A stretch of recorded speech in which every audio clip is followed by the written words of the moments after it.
Hey everybody. Today just want to do a quick video on the incident response control family in NIST 171. So yeah, we just got 3 controls here, but this is a big deal in terms of security. So essentially, right, if something happens, what are we going to do and how are we going to recover from that?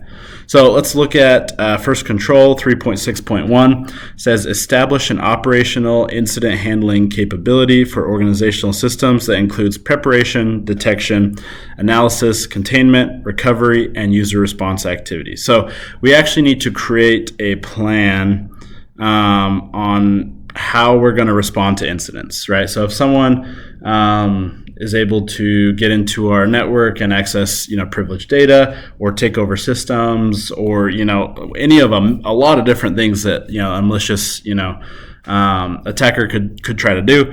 How do we respond to that? And this is kind of broken up into a couple steps. So you can see first step, preparation, right? How do we prepare for incident handling? And so there's a lot of different ways you can do that. Starting off, you need to have a plan, right? What is your plan to respond to an incident? So when it happens, you don't have to figure out what to do. You just know what to do. And if you don't know what to do, there's a document that tells you exactly what to do.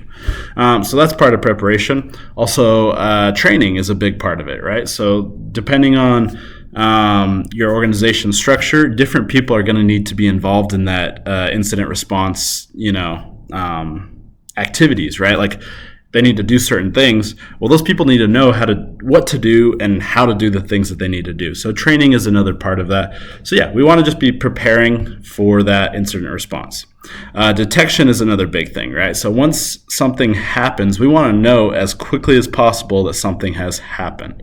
So there's a whole ton of different tools out there, intrusion detection systems, intrusion protection systems, different SIEM tools, all sorts of stuff that you can use that'll help you in detection. Even something as simple as like firewalls, right, can help in that, right? So yeah, we just want to be able to be aware of when something is taking place that shouldn't be taking place or that is even suspicious. We want to catch that as quickly as possible. That way we can move forward in the incident response plan.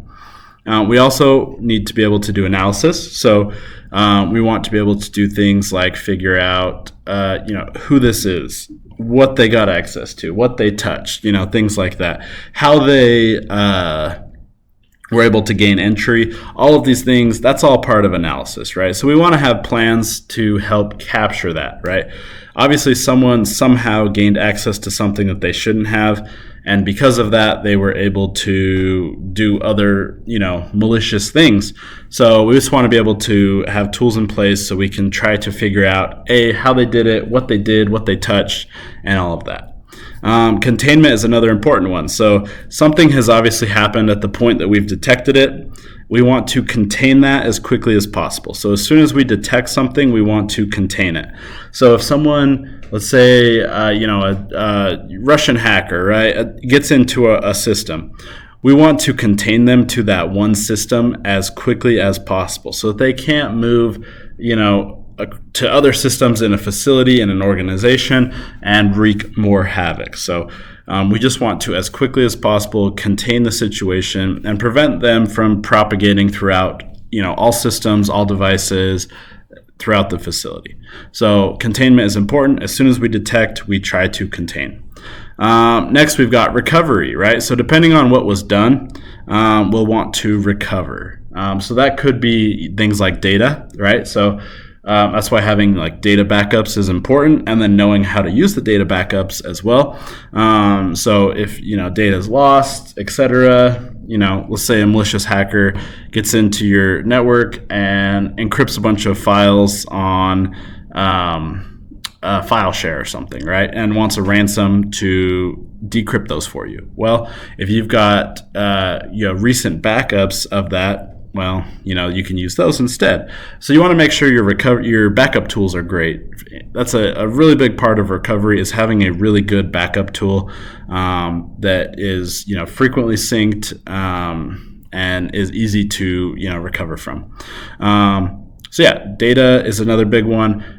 Different systems could be ruined, taken offline, stuff like that. So being able to quickly re-image systems is another big thing, right? So if we've got, it could be anything, Windows computers, Linux servers. In the LabVIEW world, right, it could be like a compact Rio, right? And maybe someone gained access to a compact Rio and installed something malicious on there. Well, we want to be able to quickly recover that, so we can just apply the image to the C-Rio that already has all of the software, the drivers installed on it, and is ready to go. So having a recovery plan, so when something happens, we know exactly what we're going to do to recover, is important. And lastly, we already talked a little bit about this, but user response activities, right? We need to know who's going to be responding to this and what are they going to do. That way, when these things happen, we don't have to figure out at the moment how to respond. Let's move on to the next control, 3.6.2. We need to track, document, and report incidents to designated officials and/or authorities, both internal and external to the organization. So we need to be tracking incidents when they take place, documenting, everything that we know about them, right? What happened? When did this happen? How did it happen? What was the damage, etc. So yeah, just keeping track of all of these things is important. And then we also need to be reporting these incidents to the right people. So obviously that's going to be your internal security teams always need to be notified when these things happen. And in certain cases, right, this can be external to the organization as well. So it could be local authorities like police officers, stuff like that. But it also could be to other organizations, for example, like the Department of Defense, right? Or different, suppliers or vendors that could be affected by whatever the incident was. So we need to be able to notify those that need to be notified that this thing has taken place, and they need to be aware of it, right? If you're in a facility that is processing CUI and there was an incident where all of this CUI was leaked to a nation state or something like that, the DoD probably wants to be aware of that. So we need to let them know, hey, we did have an incident, and anyone else in the supply chain who may be affected. Last, we need to test the organizational incident response capability. So we don't want to just create an incident response plan and hope it works, right? We want to actually test this. So obviously you don't want to do something that's going to shut your production down, shut your facility down in order to test your incident response. You want to find a good way to test that in a controlled environment that is safe, but you want to be able to basically trigger the incident response plan and see, how it goes, right? Make sure the response plan successfully detects, analyzes, contains, and recovers from the incident. Make sure that people, know what they need to do, how to react, all of that stuff. So we want to actually be able to make sure that our incident response plan is effective, that everyone knows what to do, that it's documented properly, all of those things in a controlled, safe environment, as opposed to trying to figure that out as something terrible is actually taking place. So those are kind of your three controls in incident response.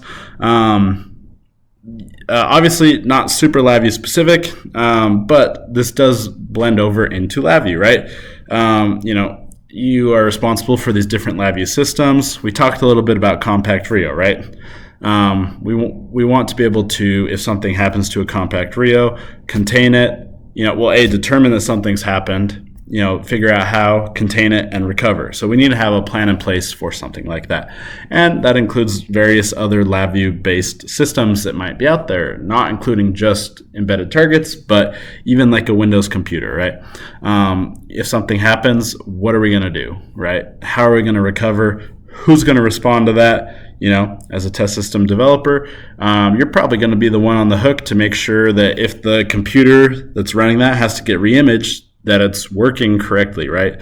That it's not, you're not missing any drivers, anything like that. And that, check on data, make sure, hey, was any data lost during this process? If so, can we recover anything? All of those things. So there's a good likelihood you will be included in that incident response plan to some degree or another.